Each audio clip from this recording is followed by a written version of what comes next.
Welcome everyone. Welcome to SST College of Arts and Commerce. We all welcome you to SST Edupedia. आज हम बच्चा लोगों अपने आगे के टॉपिक को कवर अप करेंगे, commission and brokerage, that is your part 2। Part 1 already हम लोग का अपलोडेड हो चुका है SST Edupedia के पेज पे, यूट्यूब पेज पे आप SST Edupedia सर्च करके पार्ट 1 को देख सके ताकि आपको पार्ट 2 की बेटर अंडरस्टैंडिंग मिल सके है। तो अभी तक जो हम लोग ये चैप्टर में देख रहे थे वो 3 चीज थे। पहला था कमीशन, दूसरा था brokerage and third one was discount. ये तीनों एक ही साथ आते हैं, ये तीनों एक दूसरे के ऊपर रिलेटेड है। ब्रोकरेज होगी तो ही कमीशन मिलता है और डिस्काउंट जब भी आप कोई भी चीज परचेस करो डिस्काउंट उसके ऊपर आता है। तो आज हम लोग कमीशन को फाइनलाइज करेंगे और साथ में जो आपका डिस्काउंट होता है उसको भी फाइनलाइज करेंगे। तो हम लोग फर्स्ट एक्सरसाइज जो हमारी स्टार्ट थी उसको कंटिन्यू कर रहे हैं। तो फर्स्ट एक्सरसाइज में हम लोग ने कुछ 6 सम कर चुके थे, आज हम आगे के कवर अप कर रहे हैं। हम लोग जो सिमिलर सम्स होते हैं उनको नहीं लेते हैं SST Edupedia के।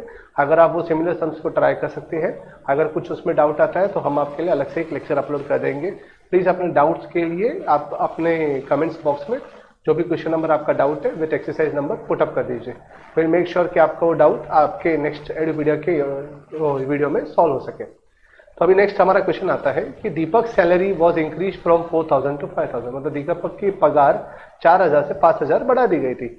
The sales being the same, जो सैलरी होती है वो बेसिक सैलरी होती है, उसको कमीशन में नहीं इंक्लूड किया जाता है। कमीशन हर बार वेरी होता है, it is depending upon the sales. तो हर बार जो भी सेल्समैन होता है उसको बेसिक सैलरी दी जाती है, प्लस कमीशन एक अलग से उसको इंसेंटिव्स की तरफ से दिया जाता है। तो the sales being the same मतलब उसने सेल्स सेम किया है। Due to the reduction in the rate of the commission from 3% to 2%, his income remain unchanged.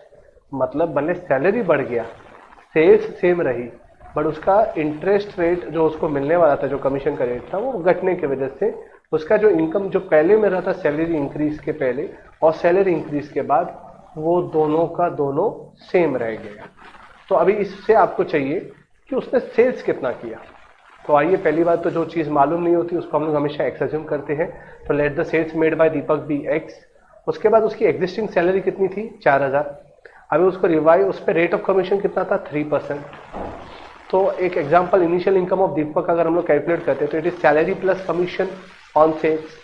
तो सैलरी तो भाई साहब उसकी 4000 ही थी और कमीशन ऑन सेल्स मतलब 3 इंटू सेल्स यानी x/100। तो इसके लिए हो गया 3/100, that is 3% rate into x। अभी यहाँ पे क्या हो गया कि उसका जो नेक्स्ट आया दैट इज उसकी सैलरी इज इंक्रीज टू 5000। उसकी सैलरी कितनी बढ़ गई बच्चा लोगों, 5000, but rate of commission decrease हो गया। तो अगर मैं इसको एनालाइज करूं तो उसकी जो अभी इनकम होगी वो न्यू इनकम क्या होगी, उसकी सैलरी प्लस उसका कमीशन ऑन सेल्स। तो सैलरी तो भाई साहब न्यू हो गई है 5000, कमीशन ऑफ सेल्स तो कमीशन का रेट डिक्रीज हो गया तो 2% हो गया यानी 2x/100। तो बेसिकली हो गया 5000 प्लस 2x/100।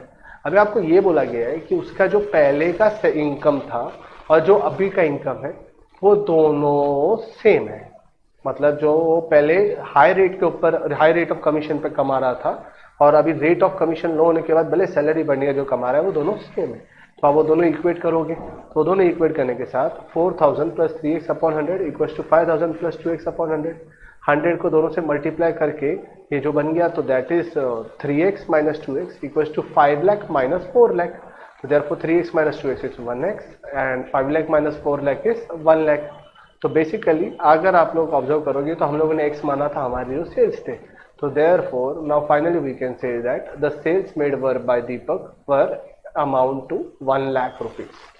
तो क्या किया हमने, उसका पहला इनकम निकाला, इनकम हमेशा सैलरी प्लस कमीशन होता है। उसके बाद दूसरा इनकम निकाला, जैसे हमें बोला गया था दोनों इनकम सेम है तो हम लोगों ने दोनों को इक्वेट कर दिया। ये था ये पूरे क्वेश्चन का summary. After that next question पे हम लोग चलते हैं बच्चा लोगों। तो यहाँ पे क्या बोला है, 3 cars were sold through an agent for 2,40,000, 2,20,000, 2,25,000 respectively. तो बेसिकली ये सेल्स फिगर दी गई है आपको। 3 कार टोटल उसने बेची, एक कार, हर कार की कीमत अलग होती है, उसके अंदर के मॉडिफिकेशंस और जो आपके इक्विपमेंट्स लगते हैं उसकी कीमत भी अलग से ली जाती है। तो एक कार उसकी बिकी 2,40,000 में, दूसरी कार बिकी 2,25,000 में और उसके बाद आखिरी कार बिकी उसकी 2,25,000 में। तो उसके लिए तो रेट्स बोल दिए गए। The rates of the commission were 17.5% for the first, 12.5% for the second and third का दिया ही नहीं है। और बोल रहा है जितना ओवरऑल सेल्स किया ना उसने तो उसका 14% कमीशन था उसका उतने के हिसाब से उसको सेल्स मिला, ओवरऑल 14% कमीशन मिला उसको। तो बोलता है find the commission paid on the third car. अब ये सम को हम लोग पहले एक समराइज करते हैं, बहुत सिंपल है। देखो भाई साहब, अगर आप डिपेंड करते हो तो पहले कार के रेट पे पहला कमीशन, दूसरे कार के रेट पे दूसरा कमीशन, तीसरे कार का रेट मालूम ही नहीं कमीशन का, तो उसको तो एक्स मान लेंगे। तो तीसरे कार का जो कमीशन का रेट होगा वो एक्स।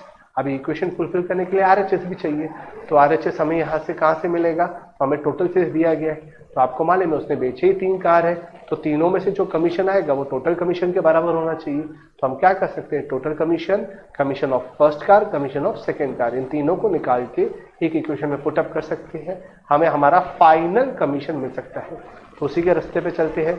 तो पहला the cars were sold by the agent, तो वो अमाउंट हम लोग लिख देते हैं 2,40,000 में, 2,50,000, 2,60,000 में। उसके बाद rate of the commission respectively पहले वाले कार के लिए है 17.5 एंड सेकंड वाले के लिए है 12.5। ओवरऑल कितना रेट मिला उसको, तो ओवरऑल 14% मिला। तो ओवरऑल 14% के लिए टोटल कमीशन कितने मिल गए, 14% ऑन टोटल सेल्स। तो हमें पहले टोटल सेल्स निकालने पड़ेंगे। टोटल सेल्स मतलब तीनों कार को बेच के उसको टोटल कितना मिला। तो कमीशन ऑन टोटल सेल्स अगर मैं फॉर्मूला बनाता हूं तो क्या फॉर्मूला बनेगी बच्चा लोगों, तो इट वुड बी 14/100 इंटू जो टोटल तीनों का सम होता है। तो पहले का 2,40,000, दूसरे का 2,20,000, तीसरे का 2,25,000। अगर आप इस सबको सम करोगे तो सम आता है आपका 6,87,000। उसके ऊपर उसको 14% कमीशन मिला, यानी 14/100। अगर आप इसको सम अप करते हो तो आंसर आता है 96,180। तो इतना उसको टोटल कमीशन मिल चुका है। आप लोग देख के खुश मत होइए, 3 कार बेचने में बहुत मेहनत लगती है। 96,000 दिख रहा अमाउंट बड़ा है, पर 3 कार बेचने में बहुत टाइम लगता है। तो 96,180 उसको टोटल कमीशन मिल गया। अब ये टोटल कमीशन मेरे को मिल चुका है। अब मैं कमीशन फ्रॉम फर्स्ट का निकालूंगा, कमीशन फ्रॉम सेकेंड और कमीशन फ्रॉम थर्ड। मुझे मालूम इन तीनों का एडिशन करूंगा तो टोटल कमीशन आना चाहिए। तो कमीशन फ्रॉम फर्स्ट कार कितना आता है, तो कमीशन फ्रॉम फर्स्ट कार है 17.5% पे। तो 17.5 इंटू 100 अपॉन 100 इंटू जो उसका सेल्स होगा, तो उसका सेल्स है 2,40,000। इसको अगर आप समअप करते हो 0 डिवाइड करके 240 मल्टीप्लाइड बाय 17.5 अमाउंट आता है 42,000। सेकेंड कार के ऊपर कितना कमीशन मिला बच्चा उसको, तो 12.5% मिला। तो 12.5/100 इंटू 2,22,000, तो टोटल उसमें कमीशन मिला 27,750 रुपये। थर्ड कार का कमीशन निकालता हूं मैं, तो बट मेरे को रेट तो मालूम नहीं क्योंकि रेट फाइंड आउट करना है। तो let the commission rate be x. तो जैसे एक्स बोल दिया तो थर्ड कार का आपका कमीशन हो जाएगा x/100 इंटू 2,25,000 जो उसका प्रिंसिपल अमाउंट है। सेल्स आपको बता चुके हैं कि थर्ड कार बेच के कितना सेल्स हुआ है। तो टोटल हो गया 0 कट करने के बाद 2250x यानी 2250x। ये होने के बाद बच्चा लोगों आप सबको मालूम पड़ गया टोटल कमीशन इज 96,180। तो टोटल कमीशन का फॉर्मूला क्या बनेगा, that is commission of first plus commission of second plus commission of third. तो अगर आप दोनों को ऐड करोगे एलएचएस के फर्स्ट और सेकेंड को, उसको आरएचएस से सबट्रैक्ट करोगे तो आपको मिलेगा 2250x equals to 26430। Now x would be 26430 divide by 2250। तो आपका x का वैल्यू आता है 11.75%। मतलब बेसिकली आपके थर्ड कार के लिए आपको इंटरेस्ट रेट जो कमीशन जो रेट मिला है वो मिला है 11.75%। अभी ये आपका हो गया।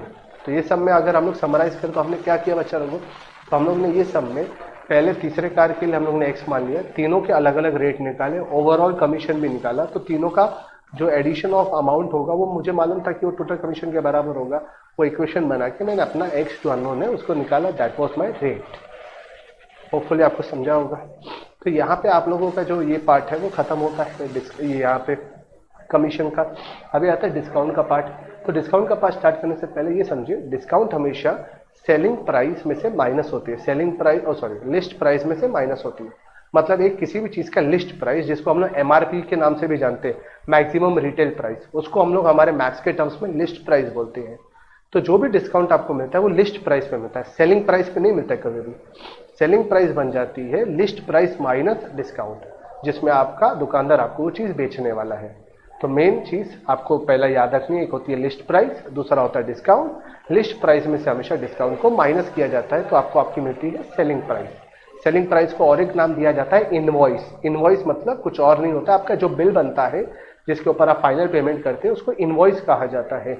ओके, तो that is nothing but your bill. DMart में आप पूरा सामान खरीदते हो, आपको हर एक चीज के ऊपर जो जो थोड़ा बहुत डिस्काउंट करके जो फाइनल बिल देते हैं उसको आप इनवॉइस कहते हैं। वो फाइनल बिल में सारे डिस्काउंट्स ऐड करके आपको सम अप करके दिया जाता है। तो डिस्काउंट हमेशा याद रखना लिस्ट प्राइस से माइनस होते हैं और वो बनते हैं सेलिंग प्राइस। तो यहाँ पे a book seller sells 1530 as 15% commission on the list price. मतलब एक बुक सेलर को 1530 रुपया कमीशन मिला है एक बुक बेचने पे on the list price. Find the list price of the books. भाई साहब जिसको फाइंड करना है हमेशा वो एक्स ही रहता है। जिंदगी में याद रखना जिसको ढूंढते रहोगे हमेशा एक्स ही रहेगी। तो solution let the price list price be x. अभी जो डिस्काउंट देते हैं वो लिस्ट प्राइस पे दिया जाता है। Therefore the total discount a book seller receive 1530 rupees as 15% commission on the list price. तो कमीशन 15% मिल चुका है, मतलब 1500 मिल चुका है। तो कमीशन अर्न कितना हो गया बच्चा लोगों को, list price into rate of the commission. तो कमीशन अर्न है आपको दिया हुआ 1530, लिस्ट प्राइस आपको मालूम नहीं है तो इसको x into rate of the commission that is 15% यानी 15/100। अगर आप इसको समअप करोगे तो वहां पे 100 ऊपर चला जाएगा मल्टीप्लाई में और 50 नीचे। 15350 divide by 15 is basically 102 into 100 is 10200 यानी 10,200। यानी 10,200 का बुक उसने बेचा, उतने अमाउंट के लिस्ट प्राइस के बुक्स उसने बेचे, उसके ऊपर उसको 1530 रुपीज का कमीशन अर्न हुआ। ओके, तो ये था कमीशन।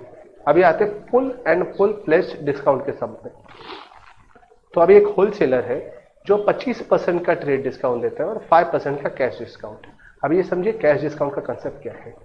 जो पहला लिस्ट प्राइस होगा ना उसमें जो डिस्काउंट होता है वो ट्रेडर डिस्काउंट होता है, वो ट्रेड डिस्काउंट बोलते हैं उसको। उसमें 25% आपको ऑफ करेगा वो, मतलब जो लिस्ट प्राइस होगी जो एमआरपी। अगर एग्जांपल एमआरपी 100 रुपए की है तो उसमें से 25 रुपये पहले आपको माफ करके 75 रुपीज का बिल बना के देगा ये, और उस बिल को आप बोलते हैं आपका इनवॉइस।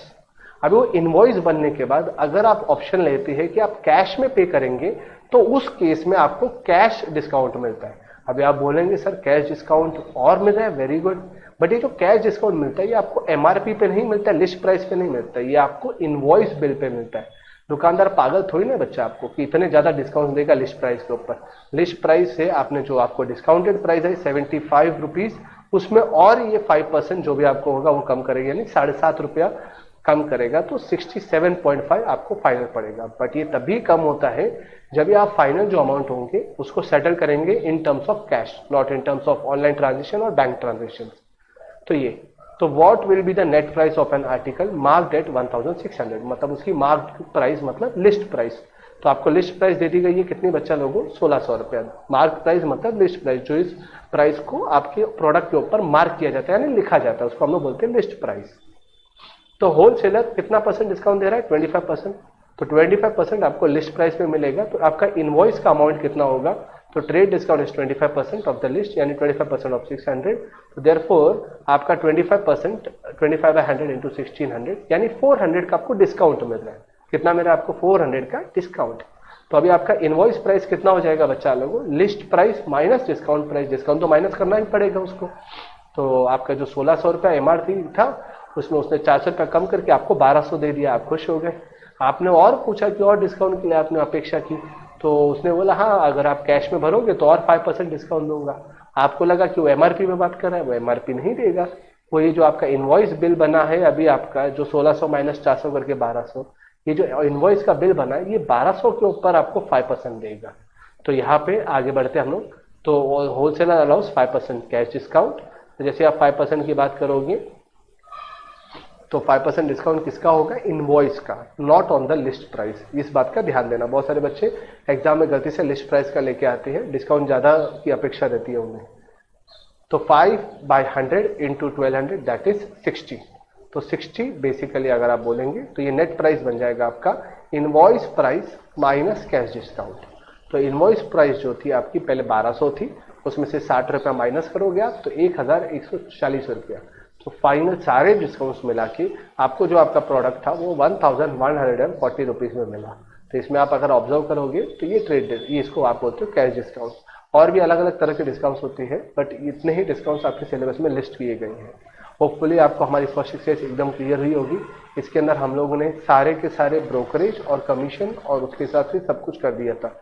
इसके बाद हम लोग सेकेंड एक्सरसाइज में बैंक के हिसाब से कमीशन और वो सब रेट का बात करेंगे, जहाँ पे बैंक ट्रू डिस्काउंट और आपका पर्टिकुलर डिस्काउंट, ये सब डिस्काउंट्स की क्या बात करता है, एफडीज में क्या इंटरेस्ट के हिसाब से होता है, ये सब हम लोग हमारे नेक्स्ट लेक्चर में देखेंगे। तो please keep tuning on SST Edupedia. Thank you everyone for joining with SST College of Arts and Commerce.